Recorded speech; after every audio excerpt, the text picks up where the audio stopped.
સમાચારમાં આગળ વાત કરીશું કચ્છથી કચ્છના માંડવી ખાતે જૈન સેવા સંસ્થા નવચેતન ભગવાન મહાવીર માનવ કલ્યાણ કેન્દ્રના ઉપક્રમે સ્વર્ગસ્થ ચેતન મહેતાની સ્મૃતિમાં સતત 14મા વર્ષે નિઃશુલ્ક છાસ કેન્દ્રનું લોકાર્પણ કરવામાં આવ્યું હતું। દાદા કમલાવંતીબેન શશિકાંતભાઈ મોરબિયા પરિવારના સહયોગથી યોજાયેલા આ પ્રોજેક્ટ હેઠળ 3 મહિના દરમિયાન આશરે 50,000 લીટર છાસનું વિતરણ કરવાનો સંકલ્પ લેવામાં આવ્યો છે।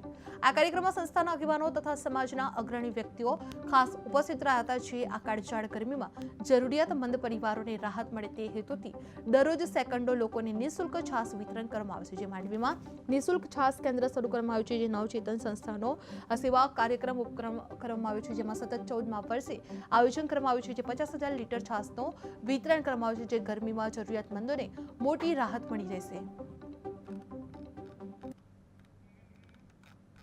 સતત 14મા વર્ષે આ આયોજન કરવામાં આવ્યું છે, જે જરૂરિયાતમંદ લોકોને નિઃશુલ્ક છાસ આપવામાં આવશે। જે કેન્દ્રનું લોકાર્પણ કરવામાં આવ્યું હતું, જે દાતા કમલાવતીબેન શશિકાંતભાઈ મોરબિયા પરિવારના સહયોગથી આ યોજાયેલા પ્રોજેક્ટ હેઠળ 3 મહિના દરમિયાન આશરે 50,000 લીટર છાસનું વિતરણ કરવાનો સંકલ્પ લેવામાં આવ્યો હતો।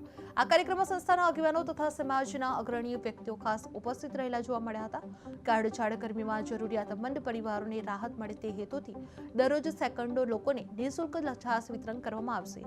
જે માંડવીમાં નિઃશુલ્ક છાસ કેન્દ્ર શરૂ કરવામાં આવ્યું છે, જે નવચેતન સંસ્થાનો સેવા ઉપક્રમ કરવામાં આવ્યો છે, જેમાં સતત 14 વર્ષીય આયોજન કરવામાં આવ્યું છે, જેમાં 50,000 લીટર છાસનું વિતરણ કરાયું છે, જે ગરમીમાં જરૂરિયાતમંદોને મોટી રાહત મળી રહેશે।